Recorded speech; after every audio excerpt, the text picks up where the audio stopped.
welcome to Viewpoint. My name is Vladimir Solhub, and right now I'm joined by the Deputy Justice Minister, Mr. Gia Getsadze. Mr. Getsadze, welcome to Viewpoint. Thank you. Thank you for inviting me.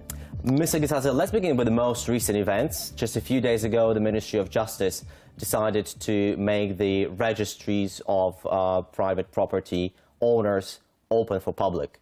Can you tell us what was the main reason behind opening of these registries for public access?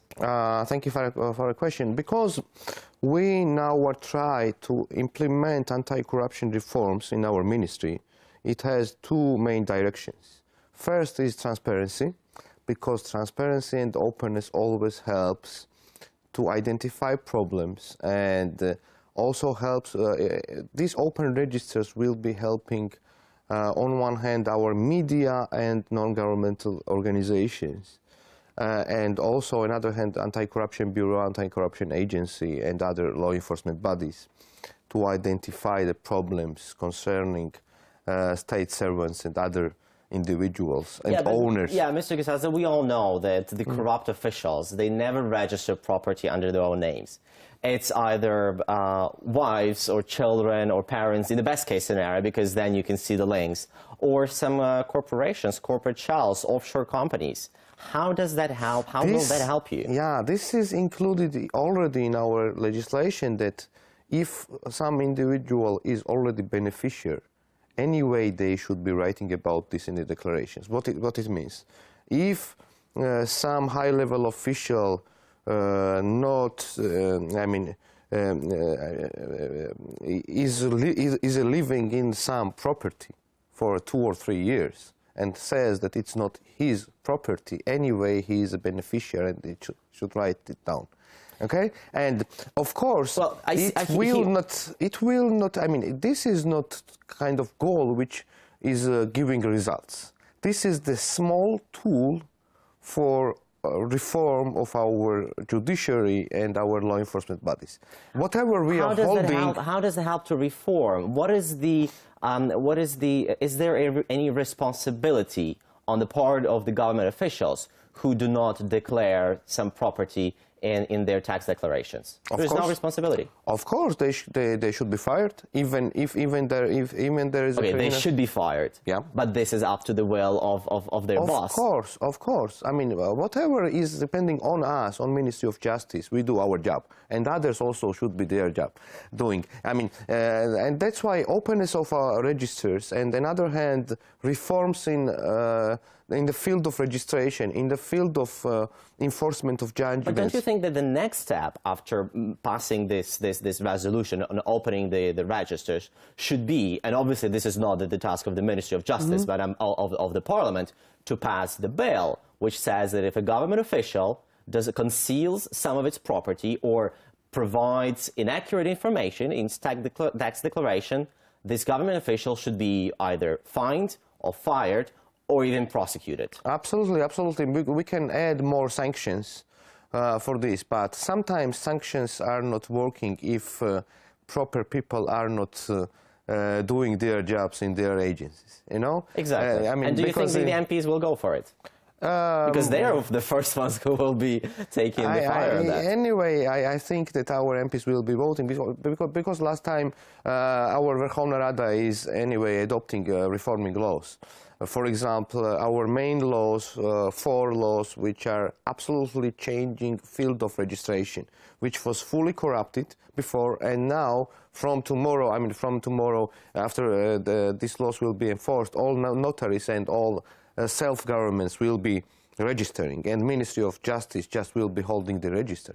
Another very corrupted field and problematic was enforcement of judgments. And yesterday, our Parliament has already voted for first hearing main laws on reforming of enforcement of judgment systems, which will minimize risks of corruption, and our citizens and businesses will get better services. So, I mean... Yeah, can you talk a little bit more about this changing in the court decisions enforcement system? Because this is something actually which was asked by one of our viewers when we announced that we're talking to you. They wanted to know how you will change the system, because it was ineffective. Absolutely. Always. It has always been ineffective. Unfortunately, ineffective, very corrupted. because our bailiffs, they had the salaries 2,000 hryvnias, and they were enforcing cases for millions and millions. And unfortunately, there was a big risk of corruption, of enforcing the case, of not enforcing the case, of delaying of enforcement of case. And that's why we have a very low percent of enforced judgments. How will you change that? What we have done, in the future, our bailiffs will have more salaries and bonuses, which will be defending who is it will be depending how good you are working and how good you are doing your job. And some bailiffs will be having, so there'll be something like bounty hunters, 20,000, 30,000, even 100,000 hryvnia salary.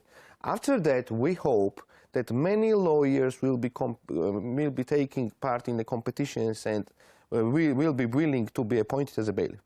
And the second, we are creating parallel system of private bailiffs, and there will be competition.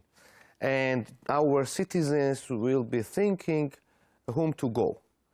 Well, okay? Yeah, that's very interesting. That's very interesting. On one hand, motivation, training, transparent procedures of appointment, and competition. Okay, that sounds very interesting. When are we going to see this? I hope that Parliament will vote second hearing this month or in November, and from January 1st we will be actively working to set up new system. Understood. Mr. Getsadze, can we talk a bit about the reforms in the judiciary? I know this is not the area of the Ministry of Justice, but in one of the interviews to one of the radio stations recently, you said that the judicial reform is the most difficult one, and I quote this. And is this the reason why nothing, and I mean nothing, has been done to reform the judiciary ever since this reform has been pledged more than a year and a half ago? I'll try to explain. I think that our reforms in Ministry of Justice, in Ministry of Interior, and other agencies will not have long-term results if judiciary is not reformed and if we don't have new prosecutor's office. Because we will be trying to build small islands of success, and after that they will be they will have some results for 6 or 8 months or 1 year, but after that, obviously, whenever somebody wants to challenge decisions of these new agents, if somebody wants to challenge the decision of the new police, they go to the court, they bribe the judge, and they have their decision. Absolutely. That's why very important is that our country's #1 goal should be to create independent judicial system. When our public trusts the judges, because today we have a disaster.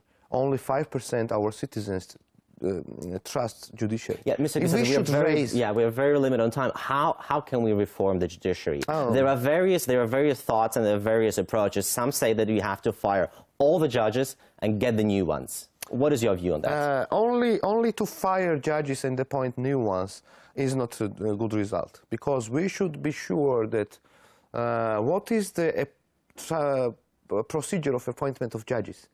Is it transparent? Will our citizens know why the judge was appointed?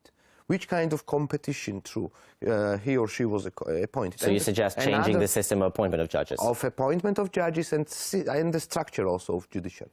Because we have very complicated structure and our citizens are always confused. How do we get rid of the corrupt judges which are currently sitting in the courts right now? I think that if we change the structure and the system, all judges should be newly appointed. So basically this is not firing of judges. This is a changing of the structure. Understood. Well, it looks like some very interesting thoughts. Mr. Getsadze, many thanks for finding the time to come and talk to us. This has been Volodymyr Solum for Viewpoint, together with the Deputy Justice Minister, Mr. Gia Getsadze. Thank you for watching us. Thank you. Well, thank you.